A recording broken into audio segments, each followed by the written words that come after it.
Please note that this pressure will not drop until the cylinder left about 10 to 20% of the gas. Hello guys, I'm Lawrence from eSolution. Today I'm going to show you our best-selling CO2 regulator, ANS Pro II CO2 Regulator Advanced, and its manifold add-on for you to have additional CO2 outlet for your aquarium. And also I'm going to teach you the correct way to install your CO2 regulator to a CO2 cylinder.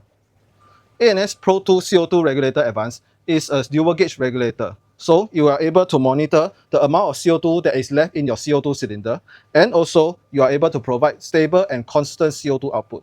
When you have stable and constant CO2 output, your fish will not be dying due to CO2 poisoning, and also you are able to provide a better condition for your plants to grow.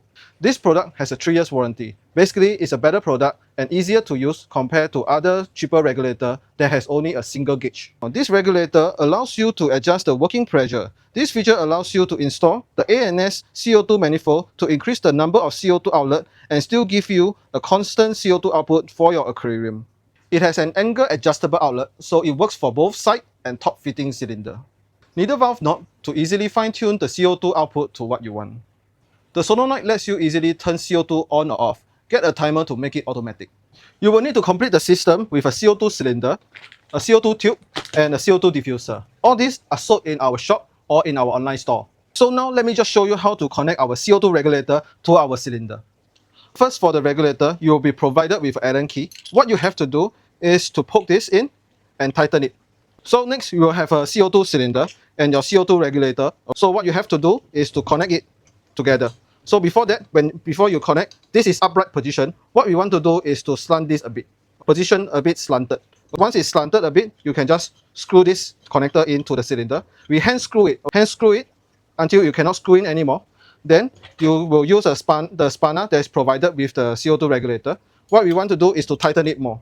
At this point of time, remember, we do not use your hand to touch the regulator and turn it. We let go of our hand away from the CO2 regulator. What we want to do is to tighten this regulator and make sure it naturally go to the upright position. So once it's upright position, basically it's tightened up. If it's still not, you can actually just twist a bit with your force, and it's basically tightened.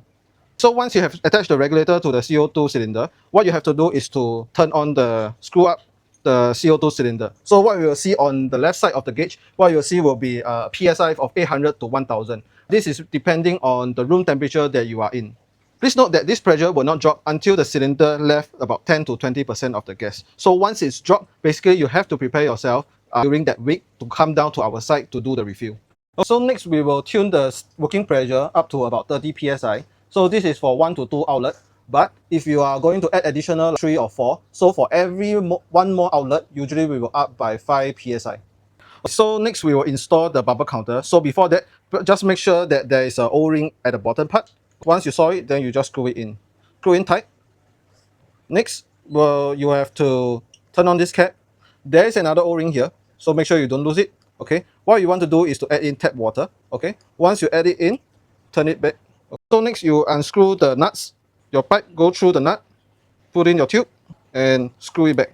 This bubble counter has a check valve at the bottom part, so you don't have to buy additional check valve. So for the other end of the tube, you just have to attach your CO2 diffuser and put the diffuser into your aquarium, and basically you are done with it. So basically we are done, and now we just have to run the CO2 by adjusting the needle valve knob. A not so precise guideline by us is 1 bubble per second for every 30 to 40 liters of water. This is the usual amount that we use for all our planted aquarium. Usually we switch on the CO2 1 hour before your light on and 1 hour before your lights off. So that's all for setting up the CO2. At eSolution, we have a 1-to-1 exchange program if you buy the complete set from us. So if you bring your empty CO2 cylinder, we will change a refilled CO2 cylinder with you. So it's a 1-to-1 exchange. You don't have to wait. You don't have to come back again to get your filled up cylinder, so it's immediate, so it's much more hassle-free for you. In our next video, we will be showing you some common mistakes that people do for the regulator and how to troubleshoot them. So stay with us.